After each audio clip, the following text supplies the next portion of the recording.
Hello everybody, it's Nomad Jim, coming to you today from Kuala Lumpur, Malaysia, in beautiful KLCC Park.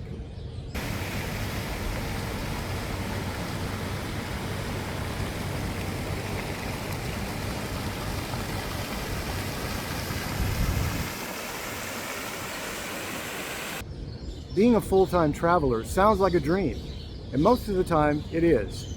But there were 5 key things that I needed to learn in order to make this lifestyle more sustainable and enjoyable. So today we're going to walk around the park and I'm going to tell you about those things.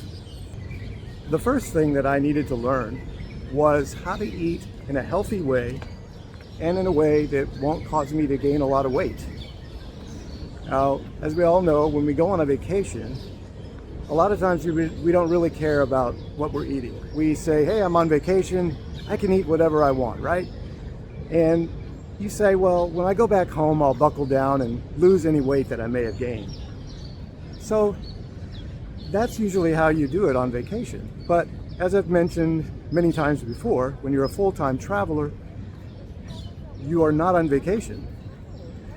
This is your normal life. So you can't think about eating whatever you want and not suffering the consequences of that, because you're going to be continuing to travel. So you have to learn how to eat in a way that's going to be healthy for you and that's not going to cause you to gain a lot of weight. So when I first started out, the first place that I went as a full-time traveler was to Turkey, and I spent 2 months there.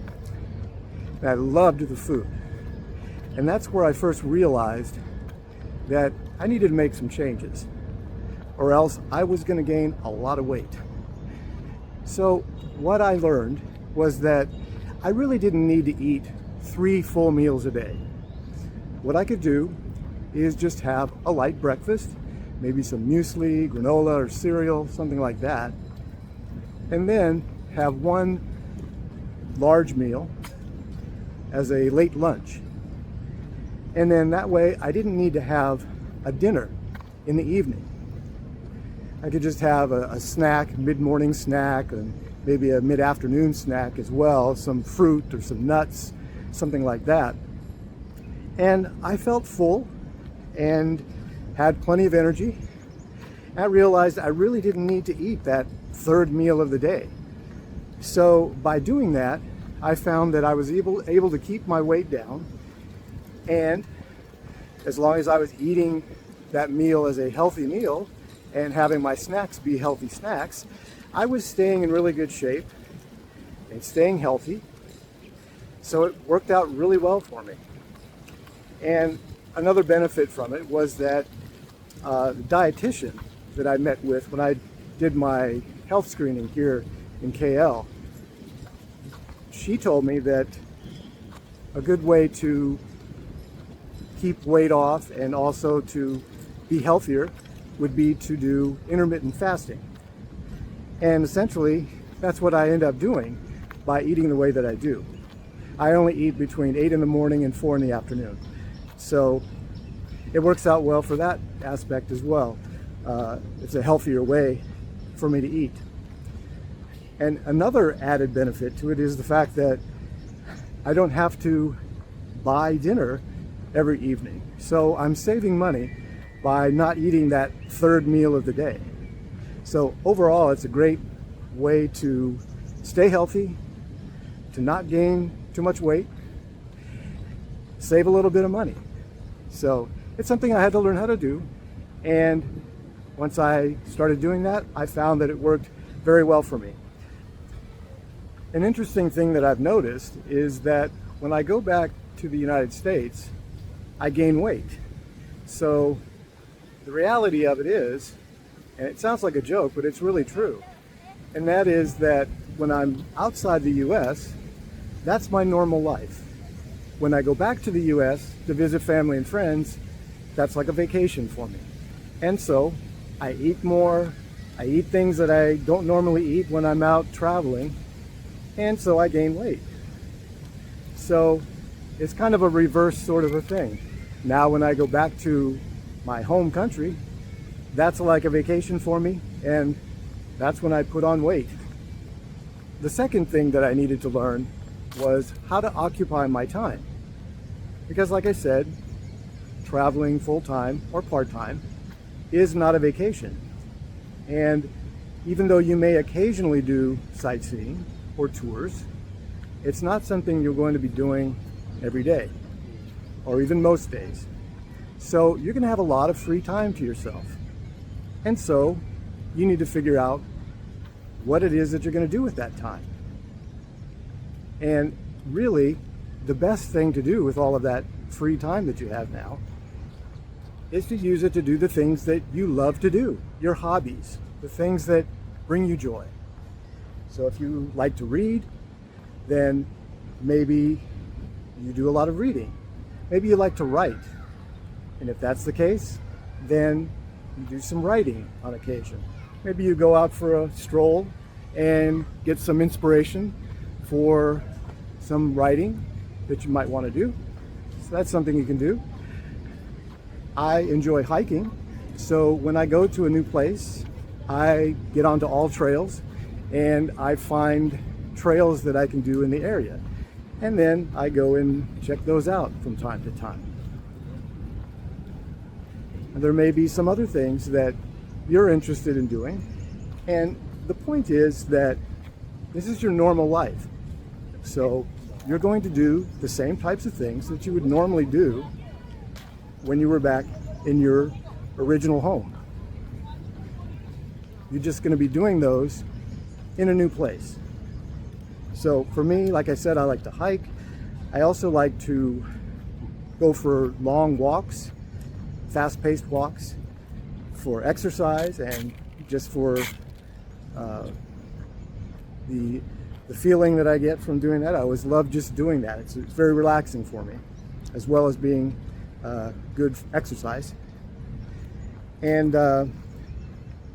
so that's something that I enjoy doing and spend a lot of time doing as well, in the mornings or in the evenings. And that's the thing too, is that you have a lot of time to get into a routine of doing different types of exercise. So maybe you join a gym, go to the gym and start working out there. Or maybe you're staying in a building that has a gym that you can use. So that's another option as well. So these are all just a few little examples that are available to you. You know what you like to do, and that's the point. You know the things that you enjoy, and you want to keep doing those things, even though you're on the road traveling. Because as a full-time traveler, you're going to have a lot of that free time to do all of these things that you enjoy doing. So take advantage of that. Use all of that free time to do some really fun stuff that you really like to do, that gives you joy. Now, a third thing that I needed to learn was how to do my travel planning. Because since you're not on a vacation, you're traveling, but also needing to plan for the next places that you're going to be going to. You don't have that luxury like you do on a vacation, where you plan it out, then you go on the vacation and you enjoy yourself while you're there, and then you come back and maybe you plan another vacation at another time. But you don't have that luxury when you're full-time traveling. So you need to devote some of your time to doing travel planning. Hello. And that means that you're going to have to spend a little time doing research, doing reservations, figuring out where you want to stay, figuring out the flights that are available to you, etc. And you're going to have to find a time to do all of that while you're still in that location where you're currently at, traveling. So for me, what I've found is the best time for me to do it is on a weekend. I prefer to do it that way because of something that I discovered, something that retired people would always tell me, and I always thought it was a joke before I retired. But once I did retire, I realized, oh yeah, it's actually true. And that is that when you're working, You love the weekends and you hate Mondays. But when you're retired, you hate the weekends and you love Mondays. And the reason for that is because when people are off work, most people off work on the weekends, it's very crowded. Everywhere you go, there's lots of people, and it's just a more crowded kind of environment. Everywhere you go, there's a lot more people. And then on Monday, those people go back to work. And when they do that, then things get a lot less crowded, and it's a lot nicer. So in that way, I like to do a lot of my travel planning on a weekend when I'd rather not be out amongst all of the crowds. Another good time to do it is if the day happens to have bad weather. So if it happens to be a rainy day, then that's something that you could do. And use that rainy day to do some travel planning. So the fourth thing that I needed to learn was how to pick a place to stay that would give me proximity to the things that I wanted to be close to. And that's something I didn't really pay a lot of attention to when I first started traveling this way. I kind of picked places that were close to the tourist sites because that's what I was doing when I was going on vacations. So I figured that's where I'd want to stay. But what I realized is that that's not necessarily the best place to stay if you're going to be staying someplace for a longer period of time. So I discovered that there were some things that I would like to have in the place that I stay or in the neighborhood that I'm staying in. So one thing is to have a supermarket, a nice supermarket that's close by, one that I can easily walk to get groceries. Another thing is, as I mentioned, I enjoy walking and doing that in the mornings or in the evenings.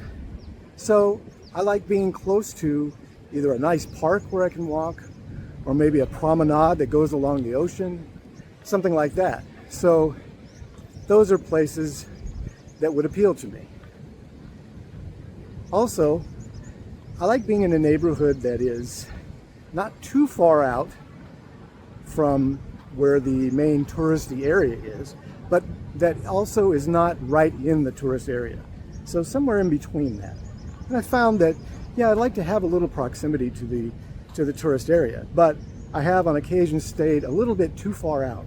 And although they were nice local neighborhoods, they were just a little bit too far away from where I really wanted to be. So it's kind of a sweet spot there that I've found that works for me. And also, I want to make sure that I have lots of places to eat, a wide variety of types of food, because I like to have that variety of food. So I want to be close to those types of things as well. And the fifth thing that I had to learn was how to make every place that I go to feel like home. Now, as I've mentioned before, about 3 years ago, I sold my house, and sold my car, and donated almost everything else that I had. So I don't have a home anymore. When I go back to visit in the United States, I don't have a house that I go to. So that's something that I didn't know how I was going to handle that, if that was going to be a problem for me. What I found is that it's not. I actually do just fine with that. I don't mind the fact that I don't have a house to come back to. And the reason why is because I've learned how to make wherever I am feel like home. And that's how it's become for me. I feel at home wherever I am. So there's a variety of ways that I've learned how to do that, how to make a place feel like home. And it's a big enough of a topic that I want to do a separate video on that topic. So stay tuned for that. I'm going to be putting out another video in the future specifically about the things that I do to make every place that I go to feel like home. So those are 5 things that I needed to learn in order to make this full-time travel lifestyle work better for me. Are you a full-time or part-time traveler? What are some things you've learned to make it work better for you? Share your comments down below. I hope you enjoyed this video, and if you did, please remember to hit the like button, leave a comment down below, and subscribe to the channel. Till next time, let's get out there and travel.